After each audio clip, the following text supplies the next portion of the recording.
ஐயனார் துணை சீரியல்ல அடுத்து வர எபிசோட்ல நம்ம சோழன் இருந்துட்டு அவன் நடேசனை பிடிச்சி பயங்கரமாக திட்டி விட்டுறாங்க. உன்னால தான் அண்ணன் என்ன பொறுக்கின்னு சொல்லிட்டு போகுது. அப்போ நிலா என்னை பற்றி என்ன நினைப்பா அப்படின்னு சொல்லிட்டு ரொம்பவே கோவப்படுறாங்க. நான் சொன்ன விஷயம் ஓ மூளைக்கு எட்டலை, அதுக்கு நான் என்னடா பண்ண முடியும் அப்படின்னு சொல்லிட்டு நடேசன் அங்கேருந்து கிளம்பி போடுறாங்க.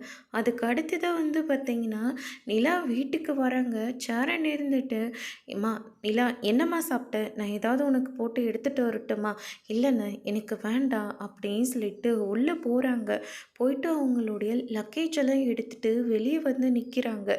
எல்லாருமே ஷாக் ஆகுறாங்க. "அண்ணன், என் ஆஃபீஸில் திவ்யான்ற பொண்ணு ஒன்று ஒர்க் பண்ணுறாங்க. அவங்க என் கூட நல்லா பேசுகிறாங்க. அவங்க ஹாஸ்டலில் தான் தங்கியிருக்காங்க. அதனால் நான் அவங்கக்கிட்ட கேட்டிருந்தேன். அதனால் அவங்களும் ஹாஸ்டலில் பேசிட்டு என்னை இன்றைக்கி அங்கே வர சொன்னாங்க. நான் அங்கேயே போய் தங்கிக்கிறேன்" அப்படின்ற மாதிரி சொல்லிடுறாங்க.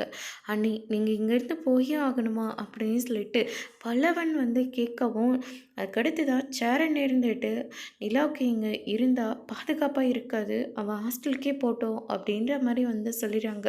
சோழன் இருந்துட்டு, "அண்ணன் என்னென்ன பேசுகிறேன்? ஏங்க, நான் பண்ணது பெரிய தப்பு தாங்க, தயவு செஞ்சு என்னை மன்னிச்சிடுங்க. அதுக்காக நீங்கள் இந்த வீட்டை விட்டுலாம் போக வேண்டாங்க, என்னை மன்னிச்சிடுங்க" அப்படின்ற மாதிரி சொல்கிறாங்க. "நிலா, உனக்கு எப்போ இந்த வீட்டுக்கு வரணும்னு தோணுதோ நீ அப்போ வாமா" அப்படின்ற மாதிரி சொல்லிடுறாங்க. நிலா வீட்டை விட்டு வெளியே போகிறாங்க. சோழன் ரொம்பவே ஃபீல் பண்ணுறாங்க. அதோடு முடிச்சிருக்காங்க.